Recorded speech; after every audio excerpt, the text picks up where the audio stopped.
Se todas as maravilhas que Deus já realizou pudessem ser escritas em papel, acredito que nem o mundo inteiro poderia abrigar tantos livros.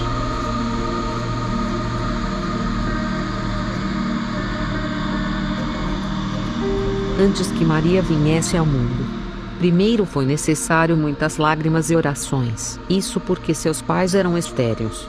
E para a cultura judaica da época, não ter filhos era sinal de uma maldição de Deus. E isto os causava grande dor e sofrimento. Segundo algumas fontes, a Santíssima Virgem nasceu de um casal chamado Ana e Joaquim. Ana pertencia à família do sacerdote Arão, e Joaquim era descendente do rei Davi. Ana e Joaquim eram um casal de judeus piedosos, viviam uma vida de fé e temor a Deus. Cumpriam com todos os ensinamentos escritos na lei. Mas o que causava grande angústia e sofrimento ao já idoso casal era o fato de não ter tido filhos. E como se já não bastasse o sofrimento deles por não conseguir ter filhos, eles ainda enfrentavam um certo preconceito. Pois para a cultura da época, não gerar filhos era sinal de uma punição divina. E em certa ocasião, quando Joaquim, já com idade bastante avançada, como de costume, vai ao templo de Jerusalém deixar donativos, o sumo sacerdote do templo não aceita a oferta de Joaquim, alegando que como ele não gerou descendentes, não era certo oferecer donativos.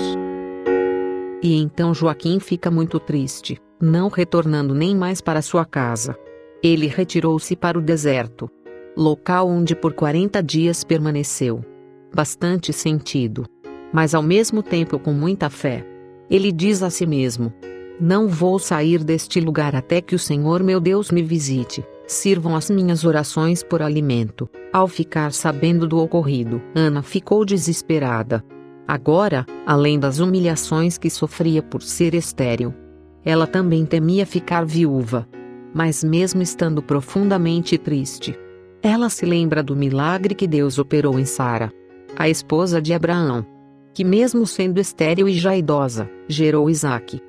Ela então olha para cima, e enquanto observava, viu um ninho de passarinho que estava sobre uma árvore, e enquanto olhava para aqueles filhotes no ninho, ela começa a rezar, pedindo a Deus a graça de também poder gerar uma vida.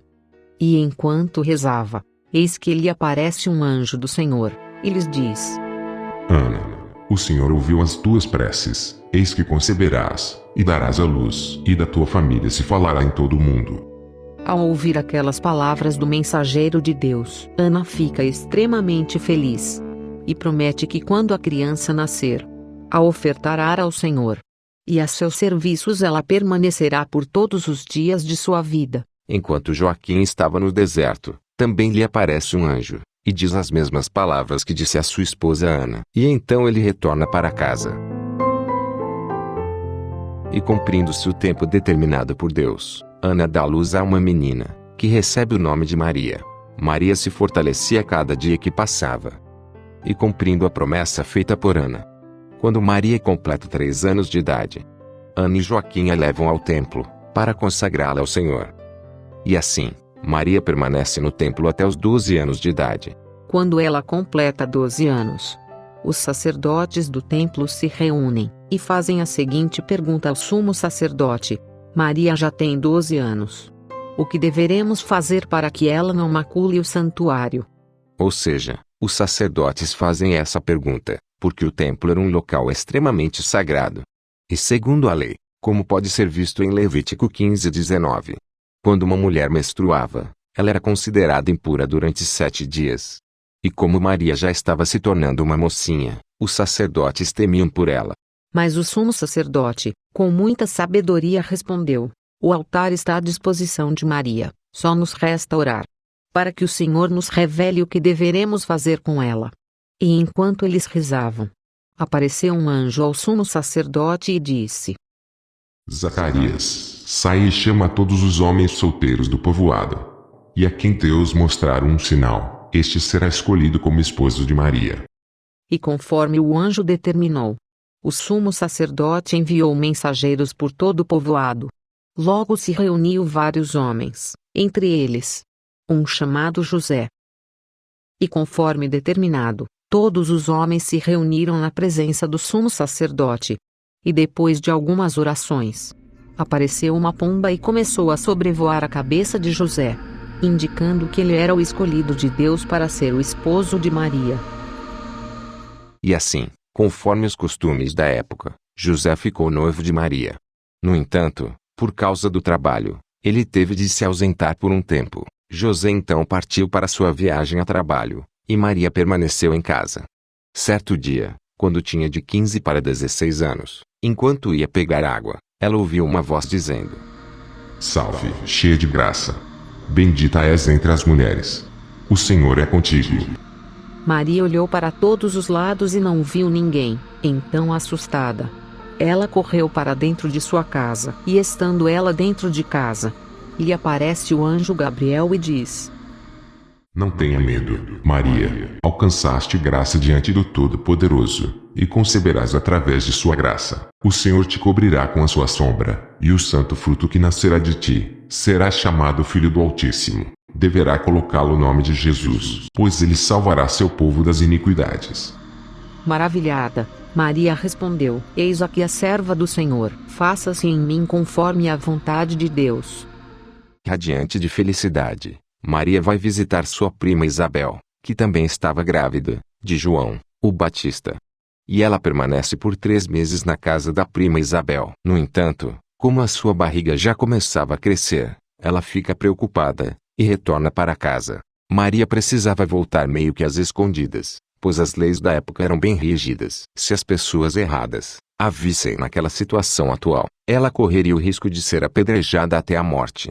Quando estava no 6º mês de gravidez, seu noivo José retorna da viagem, e ao chegar em casa, e perceber que sua noiva está grávida, ele fica com muita raiva, e achando que ela o tinha traído, ele diz: Como pôde fazer isso, Maria? Por acaso esqueceu-se do seu Deus? Logo você, que foi criada no santo templo do Senhor. E então Maria respondeu dizendo: Permaneço pura, José. Juro pelo Senhor meu Deus, que não fiquei com homem nenhum. O que aconteceu comigo é obra do Espírito Santo. E sendo um homem muito justo e temente a Deus, José ficou preocupado, pensando o que deveria fazer com ela. Ele pensou: se eu omito o erro de Maria, estarei contra a lei de Deus. Por outro lado, se eu a denunciar ao povo de Israel, estarei condenando à morte. Talvez o certo a fazer seja mandá-la embora às escondidas. No entanto, chega a noite, e enquanto ele dormia, lhe aparece um anjo do Senhor em seu sonho, e lhe diz: Não precisa ficar preocupado por esta menina, José. Ela fala a verdade. O que ela traz em seu ventre é devido ao Espírito Santo. Ela dará à luz a um filho, e colocar-lhe-ás o nome de Jesus, pois ele salvará seu povo do pecado. José então fica muito feliz e permanece com Maria. Cerca de 3 meses depois, chega uma ordem do imperador Augusto, obrigando a todos os habitantes a participarem de um censo. José fica um pouco preocupado. Ele se pergunta: o que informarei no censo? O que direi sobre Maria? Pois todos os filhos de Israel estarão lá, e saberão que este filho não é meu. Contudo, que seja feita a vontade de Deus. E chegando o dia, conforme a ordem do imperador, eles se dirigem a Belém para participarem do censo. E ao se aproximarem cerca de 5 quilômetros da cidade, José notou que às vezes Maria ficava triste, e outras vezes ficava sorridente. Então ele perguntou: Maria, por que é que às vezes você fica tão triste, e outras vezes tão feliz? E ela respondeu: José, é que 2 nações foram-me apresentadas aos olhos. Uma que chora e se desespera, e outra que se alegra e comemora. Quando percorreram mais alguns quilômetros, ela disse: José, não podemos prosseguir mais a viagem, pois o fruto de meu ventre já anseia por vir ao mundo. José então deixou Maria num local seguro, e saiu à procura de uma parteira. Enquanto caminhava, ele percebeu que próximo do local, nada se movia. Era como se temporariamente, o tempo tivesse parado naquele local próximo a Maria. José então encontra uma parteira israelita, e explica para ela a situação. Em outras palavras, ele disse que a esposa dele era aquela que foi criada no templo, era virgem, mas estava prestes a dar à luz. E a parteira respondeu que isso não poderia ser verdade, pois ia contra toda a lógica da natureza. José então lhe respondeu: Pois venha comigo, que poderá ver com os seus próprios olhos. A parteira então se dirigiu com ele para o local, e ao chegar lá, perceberam que Maria estava coberta por uma nuvem luminosa. Ao se aproximarem, a nuvem brilhou com uma luz tão forte, que os olhos deles não conseguiam ficar abertos. De repente, a luz começou a diminuir, e eles observaram o menino Jesus nos braços de Maria. Maravilhada, a parteira gritou: "Hoje é meu grande dia, pois meus olhos viram coisas incríveis. A salvação para Israel nasceu."